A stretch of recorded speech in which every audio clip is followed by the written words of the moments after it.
هذه المرثية مقدمة من برهان راجح وأخوانه محمد وعبد الله وعبد الجبار وزكريا، الرثاء في وفاة ابن عمهم الدكتور فؤاد محمد راجح رحمة الله تخشاه، يرثوا بها أنفسهم وكافة أولاد الفقيد وكل الأهل والأقارب من أهالي محافظة حجة قرية المروي. والقصيدة تحكي وتعبر بما فيها. أداء الشاعر أيمن هيسان.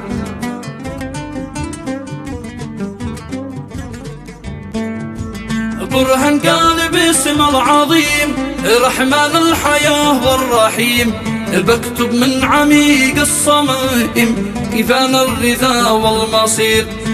يا رحمن عونك لنا طقينا الليالي بنا، أجيناك يا ربنا أنت المرتجى والمجير.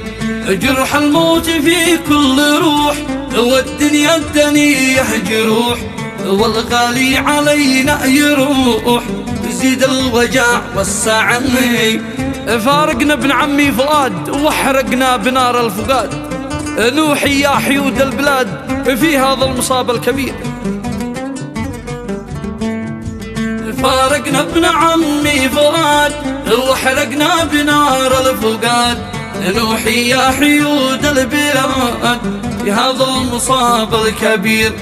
كان الطب والمختبر فالقرية ونور البصر، لكن المرض والضرر صابه وأصبح أسمي. عالجناه نور المقل لكن ما لقينا الأمل، أتوفى وجاه الأجال في موقف ومشهد عسير.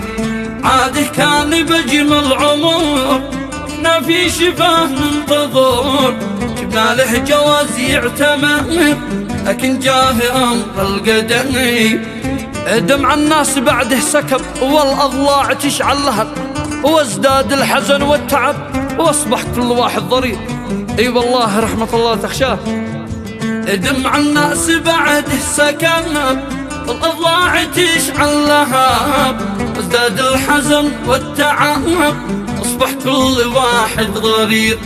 فالقرية بكى كل دار واشتد الأسى والمرار، حزنها الكبر والصغار واهله والصحاب والجواني. كان الجيد بين الجميع يبذل كل ما يستطيع، واليوم كل واحد وجيع بعده والمدامع تسير. يا ابن العم موتك ألم هز الشامخات القمام، شني يا دموع الندم شني مثل ماطر غزير. أحيا الموت يا الحزن جمدت الجسد والبدن، وبكيت البلد والوطن في موت الأصيل القدير.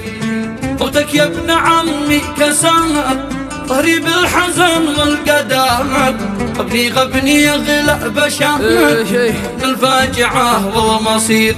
وينك يا فؤاد الحبيب القرية غشاه النحيب، وانا دمع عيني سكيب اخواني وجاحهم مريض.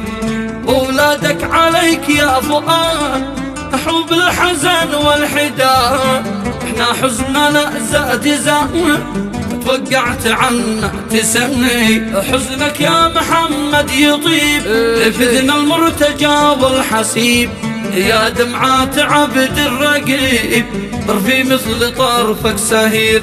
نرثيكم بأمر القدر يا ولاد الفقيد الأغر، يا عبد العليم يا عمر الله السند والنصير. الله ان موته شدي طعن الكبد والوري، لكن يا عيال الفقيد وكل العظيم الخبير. ورثي كامل الأقربين من دمع الجريح الحزين، وادعي أرحم الراحمين يفرش له الحود حرير. والختم الصلاة للفضيل مرسول العظيم الجليل، بصلي ودمعي يسيل من حزني وطرفي حسني.